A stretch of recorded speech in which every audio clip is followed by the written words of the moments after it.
College Board, among several other boards. Please welcome Raleigh Mayor Janet Cowell.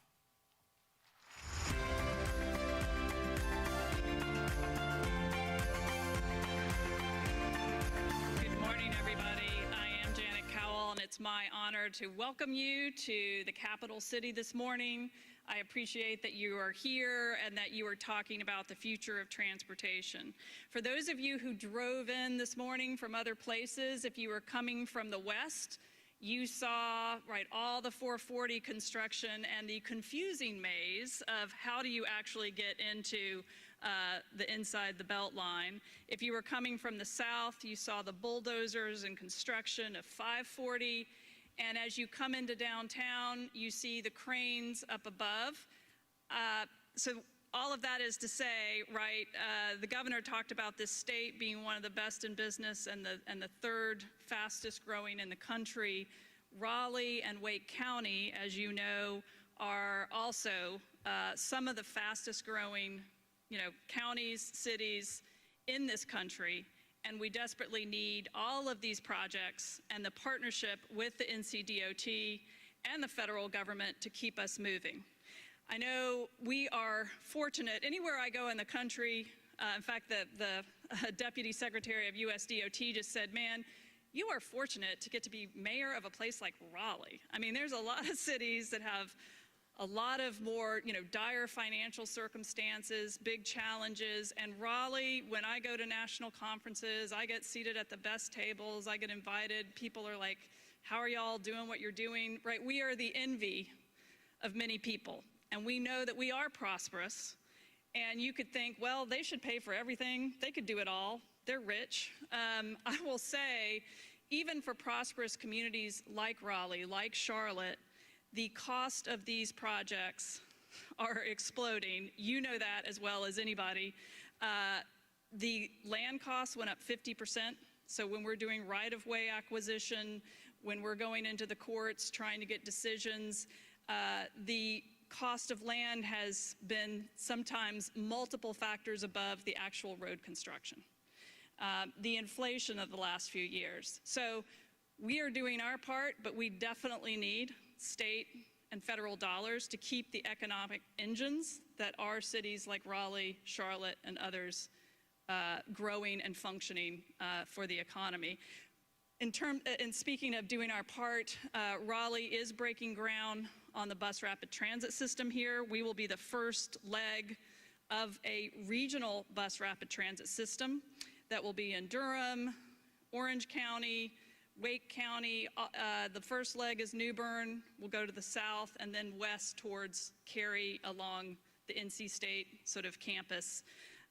That is one big project. We just did a ribbon cutting on a regional bus station here in the Warehouse District that connects us with direct lines to places like Holly Springs, where we know there's another huge growth spurt going on, and cities as far away, as Rocky Mount, where we have direct bus line connections. We're also investing in roads, talking about our next road bond here. So a lot of work going on, including Vision Zero, pedestrian safety, all those quality of life issues that keep a place like Raleigh moving. So I appreciate the work as you think about how do we fund this?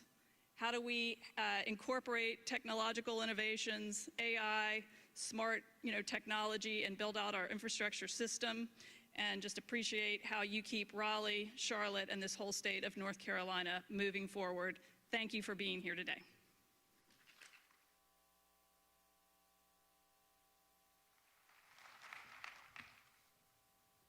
Thank you, Mayor Cowell. Our next speaker has more than 30 years of experience representing North Carolina business interests at the General Assembly. He's previously worked 19 years at GlaxoSmithKline, and the last 10 years of which he served as Glaxo's Director of State Government Affairs. Please welcome one of our event co-hosts, President of the NC Chamber and CEO of the NC Chamber, Gary Salamito.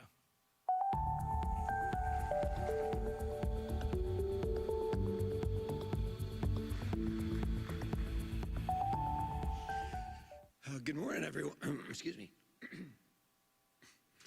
Good morning, everyone. It's great to be with you this morning, and it's great to have this relationship and partnership with North Carolina DOT. I'm going to share the stage with some really interesting and powerful and influential leaders today that we've been collaborating with for many years, and it's a great privilege to be here. I'm here today on behalf of North Carolina's business community.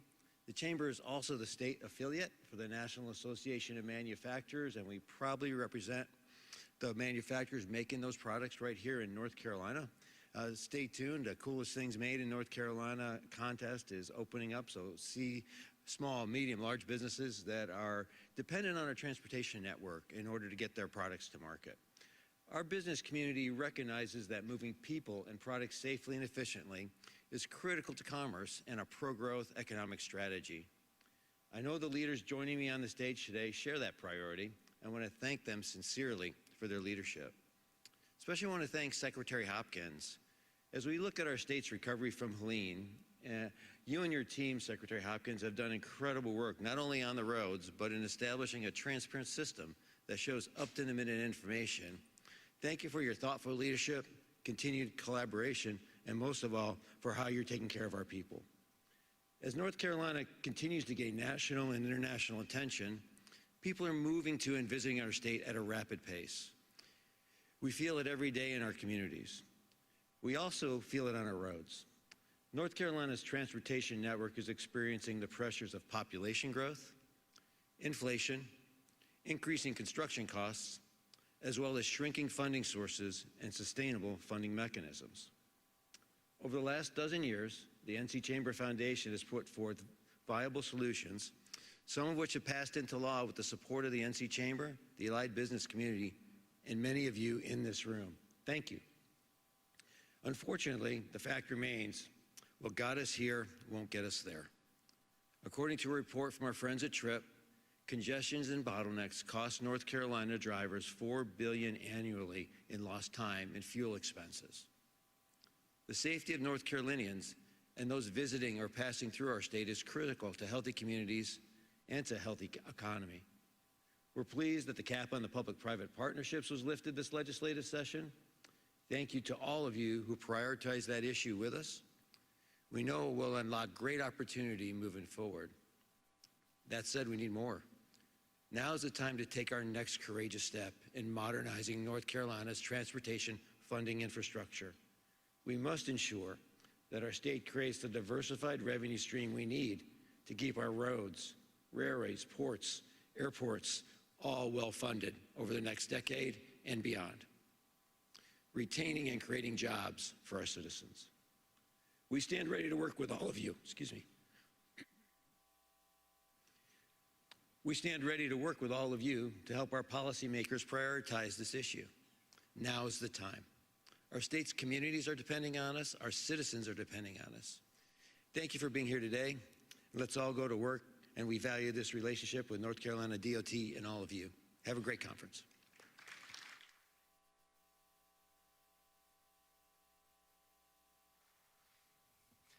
Thank you, Gary. Our next speaker is our other event co-host.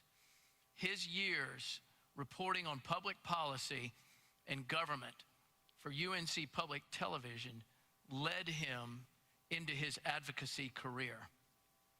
He formed a consulting firm in 2003 to take advantage of his decades of experience in various disciplines of public affairs work. Much of his focus has been on transportation, working with clients on public policy and funding, as well as technical compliance issues. By virtue of his transportation expertise, he was asked to chair the statewide Transportation Advocacy Coalition, NCGO. And they are all over the state. I have spent time with Mark and his team around North Carolina talking about our revenue model, and they are doing great work. So please join me in welcoming NCGO Chair Mark Finlayson.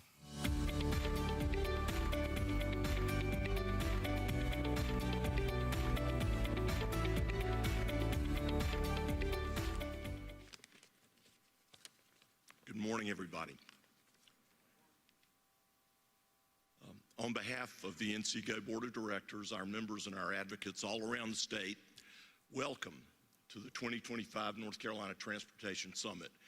We're glad that you've chosen to be a part of this, which is our 6th summit since 2019. You know, there's never been a more important time for us to talk about the current and future transportation needs our state faces.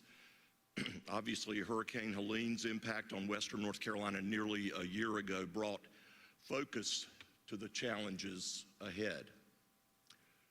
For the sake of safety, quality of life, economic prosperity, we must obviously invest in a resilient transportation system, but we must also increase that investment for the benefit of not only western North Carolina, but our entire state.